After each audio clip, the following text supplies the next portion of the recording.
আসসালামু আলাইকুম, আমি রফি আহমেদ মন্ডল। খেলায় হেরে যাওয়ার পরে সাপোজ আমরা কোনো একটা দলকে সাপোর্ট করছি, আর্জেন্টিনা হতে পারে, ব্রাজিল হতে পারে, পর্তুগাল হতে পারে, ফ্রান্স হতে পারে।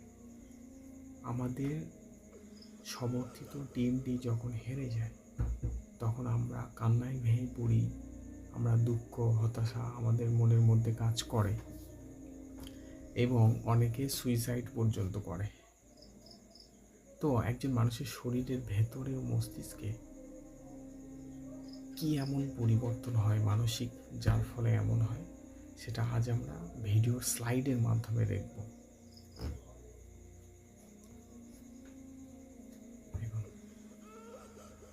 মস্তিষ্কের রাসায়নিক পরিবর্তন হয়, অর্থাৎ ডোপামিন ও সেরোটোনিনের ঘাটতি।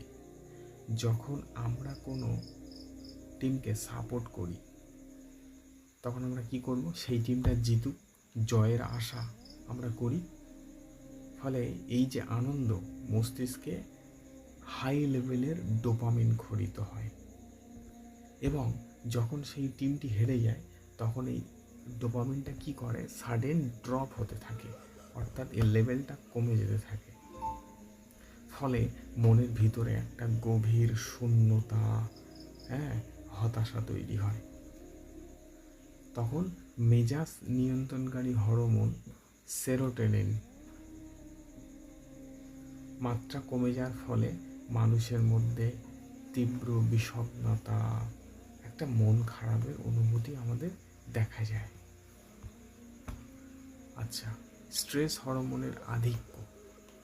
যখন আমাদের টিম হেরে গেল তখন আমাদের মধ্যে একটা স্ট্রেস, একটা দুঃখ হতাশা কাজ করে। এটি কোন হরমোনের জন্য দায়ী? না, কোর্টিজল ও অ্যাড্রিনালিন হরমোন এটার জন্য দায়ী। যে এই যে পরাজয়কে মস্তিষ্ক একটা কি করে, বিপদ বা হুমকি হিসাবে গণ্য করে। এর ফলে শরীর থেকে প্রচুর পরিমাণে অ্যাড্রেনালিন এবং কর্টিজল এই হরমোনগুলো নিঃসৃত হয় বা প্রচুর পরিমাণে নিঃসৃত হয়। এই হরমোনগুলোর কারণে কি হয়, আমাদের তোমার রক্তচাপ বেড়ে যায়, ফলে বুক ধড়ফড় করে, বেশি শক্ত হয়ে যায়, শরীরে এক ধরনের অস্থিরতা বা অস্বস্তি তৈরি হয়।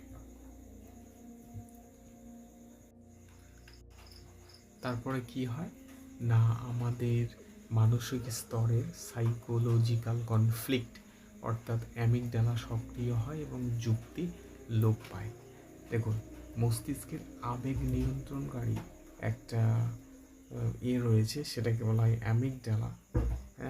এটা অত্যন্ত সক্রিয় হয়ে ওঠে। এটি ভয়, রাগ এবং দুঃখের অনুভূতিকে বহু গুণে বাড়িয়ে যায়। অ্যামিগডালা অ্যাক্টিভিটি যখন বেড়ে যায় তখন আমাদের কি হয়, আমাদের ভয়, রাগ, দুঃখের অনুভূতি এগুলো বহুগুণে বেড়ে যায়। তীব্র আবেগের কারণে মস্তিষ্কর সামনের অংশ, এই যে প্রিফ্রন্টাল কর্টেক্স আছে না, মস্তিষ্কের সামনের অংশ, যা ঠান্ডা মাথায় সিদ্ধান্ত নিতে সাহায্য করে, সেটি সাময়িকভাবে কাজ করা বন্ধ করে দেয়। ফলে মানুষ যুক্তি দিয়ে পরিস্থিতি বিচার করতে পারে না। এইভাবে আত্মপরিচয়ের সংকট, অর্থাৎ আইডেন্টিটি ক্রাইসিস বা অস্তিত্বের প্রশ্ন।